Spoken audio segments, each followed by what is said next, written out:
अगर कोई नार्सिसिस्ट आपको बार बार अपने एक्स के साथ कंपेयर करे, आपको बोले कि मेरी गर्लफ्रेंड मेरा बहुत ख्याल रखती थी, तुम तो ख्याल ही नहीं रखती, आपको बार बार ये बताए कि मेरा एक्स बॉयफ्रेंड तो मुझे लॉन्ग ड्राइव पे ले जाता था, मेरे साथ बड़ा हुस्ने सलूक करता था, तुम तो कुछ करते ही नहीं, और आपको बार बार अपने रिश्तेदारों के साथ मुआवजा करे, या आपको बोले कि मेरी माँ तुम्हारे बारे में ये कहती थी, मेरा बाप तुम्हारे बारे में ये कहता था, मेरी कज़न तुम्हारे बारे में ये कहती थी, मेरी बहन तुम्हारे बारे में ये बात कहती थी। अच्छा, अब ये जब सिचुएशन हो रही होगी ना, तो आपकी जो इज्जत नफ्स है ना, वो तो तेल लेने चलेगी, क्योंकि अब आप खुद में कमज़ोर, कमतर और कम इल्म खुद को समझ रहे हैं। आप अपनी सलाहियतों पे इस टाइम पे शक कर रहे हो। इस टाइम पे पीछे हटने के बजाय, खुद पे कंट्रोल करने के बजाय आप डंडा लेके पीछे पड़ जाते कि नहीं, रुक जा, मैं ही तेरा राज हूँ, मैं ही तेरा मौला जट हूँ,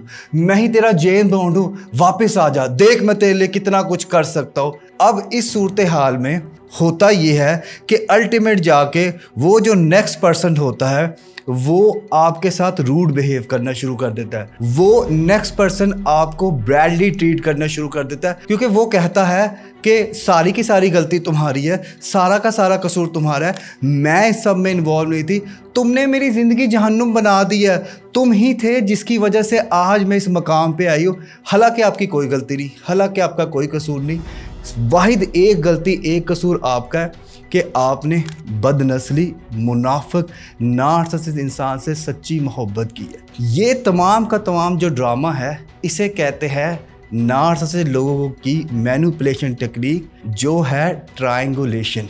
आज हम बात करेंगे ट्रायंगुलेशन पे। ट्रायंगुलेशन किस तरह से आपकी ज़िंदगी पे असरअंदाज डालती है, नार्सिसिस्ट लोग आपकी ज़िंदगी में किस तरह से करके आप पे काबू पाते हैं, और इससे निकलना कैसे है।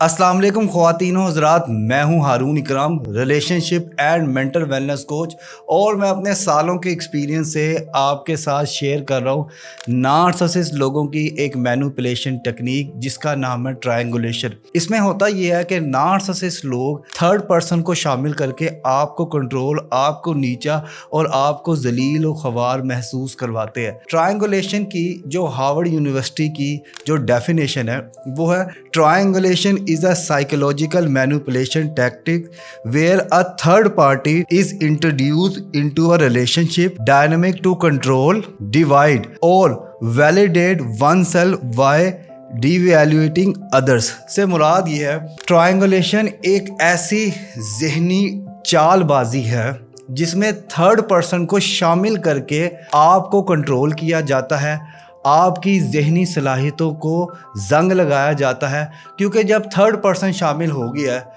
तो आपको लगेगा यार अच्छा, उसकी भी राय है, वो भी आपके बारे में ये कहता है, तो कहीं ना कहीं आपके अंदर एक चीज़ पैदा हो जाती है कि नहीं यार, मैंने अपना मनवाना है, मैंने कोशिश करनी। देखे, जो इंसान आपके साथ रह के भी आपका नहीं ना हुआ तो उसने नहीं होना, ये सिर्फ ड्रामेबाजी है। अब नार्सिसिस्ट लोगों का मकसद क्या होता है, वो क्यों ट्रायंगुलेशन करते हैं?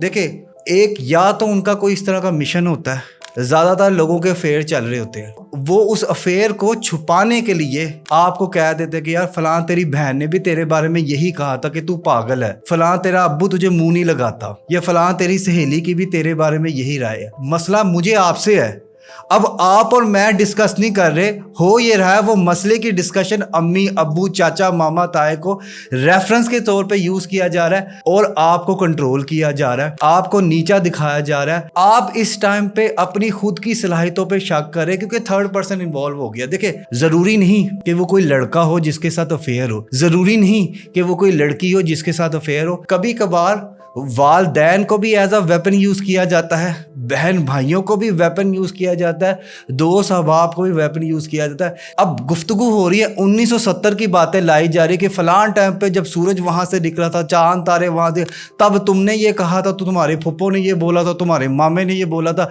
तुम्हारी फ्रेंड ने ये बोला था। ओवरऑल आप कंट्रोल में आ जाते हैं, आप उनकी बात मान लेते हैं, आप असल पॉइंट से हट जाते हैं। इससे होता क्या है, नार्सिसिस्ट लोगों को तवज्जो मिलती है, नार्सिसिस्ट लोगों को फोकस मिलता है, अटेंशन सीकर्स होते हैं ये लोग, वो चीज़ पाने में कामयाब हो जाते हैं। या फिर सेकंड ये भी होता है कि वो लोग आपको मेन मुद्दे से हटा देते हैं। हो सकता है आपने बात करनी हो पैसों की कि यार तुम मुझे पैसे नहीं दे रहे, ठीक है ना, या घर का खर्चा नहीं चल रहा, वो आपके पिछलों की बात करके, आपके अगलों की बात करके सेल्फ गिल्ट में डाल देंगे। जैसे आप सेल्फ गिल्ट में डाल गए, वो खुशी खुशी एग्जिट कर गए और आप सोच रहे हो कि यार अच्छा सारी गलती मेरी है, सारा कसूर मेरा, मैं क्या करूं। ठीक है जी।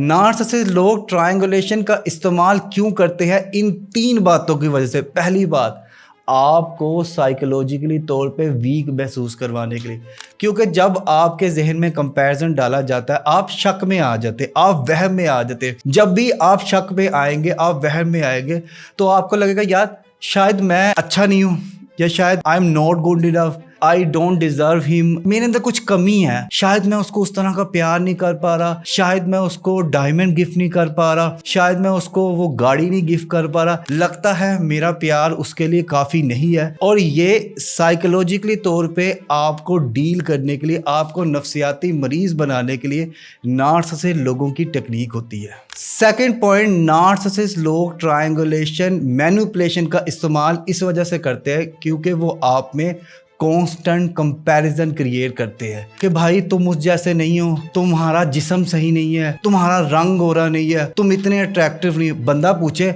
तू नाबीना था, तुझे नजर नहीं आता था जब तू शादी कर रहा था, अब जी वो पढ़े लिखे नहीं है, अब जी वो काले हैं, अब जी वो गोरे हैं। और भाई उस टाइम पे नाबीना थे जब आप रिश्ता जोड़ रहे थे, जब आप शादी कर रहे थे, उस टाइम पे आपको क्या थी, उस टाइम पे जल्दबाजी में कर लिए रिश्ते। अब वो बंदा जी बुरा भी है, वो गालियाँ भी निकालता, मुझे तो पता नहीं था, मुझे तो हुआ नहीं था, घर वालों ने जल्दबाजी करती, मेरी गलती, मेरा कसूर।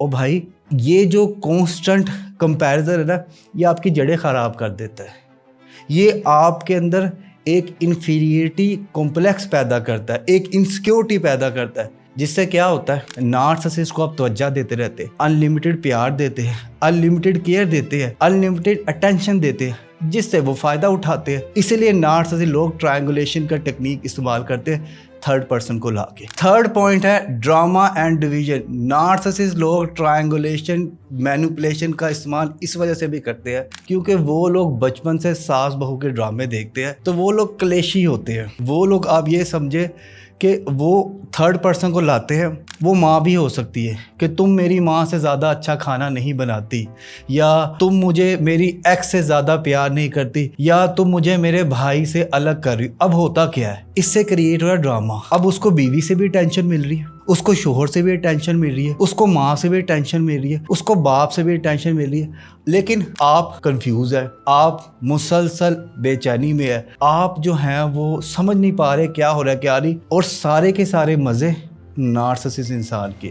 दोस्तों यहाँ पे एक बात जानना बहुत ज़रूरी है कि इस साइकोलॉजिकल मैनिपुलेशन टेक्निक का आप पे क्या असर होता है। पहला असर जो आप पे होता है कि आप डिपेंडेंट हो जाते हैं, आप हर चीज़ पे नार्सिसिस्ट इंसान से अप्रूवल मांगते हैं। आप कहते हो कि बताओ कि क्या ठीक है, और नार्सिसिस्ट आपको कहता है मैं बोलूँ दिन है, आप बोलो दिन है, मैं बोलूँ रात है, आप बोलो रात है।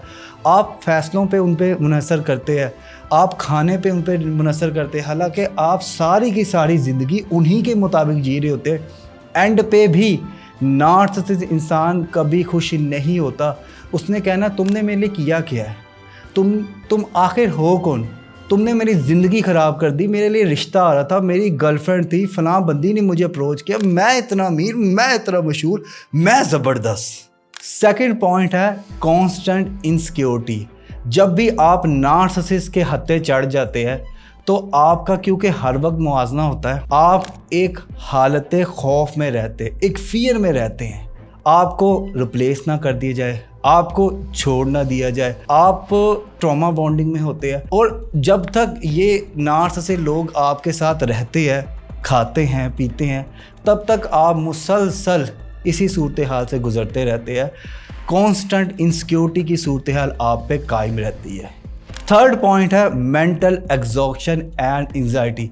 नार्सिसिस्ट लोग जब भी आप पे ट्रायंगुलेशन मैनिपुलेशन लगाते हैं तो आप ज़हनी तौर पे थकना शुरू हो जाते हैं। अब की बार आप अकना शुरू हो जाते हैं। मेरे पास लोग आते हैं सालों साल रिलेशनशिप के बाद, 10 साल 15 साल, कहते सर जी हुण नहीं बर्दाश्त होता, हुण मेरे अंदर सकत नहीं रह गई, असी की करिए, असी इन्ने जलील होए हैं पूरी जिंदगी, हुण नहीं होया जांदा। ठीक है, तो एक मेंटल एग्जॉस्शन होना शुरू हो जाती है, आपकी जो होती है ना सेहत ख़राब होना शुरू हो जाती है, आप मुसलसल एहसास कमतरी का शिकार हो जाते हैं। आपको लगता है you are not good enough, आपको लगता है आपकी सारी की सारी अचीवमेंट भाड़ में गई, आप खुद भाड़ में गए।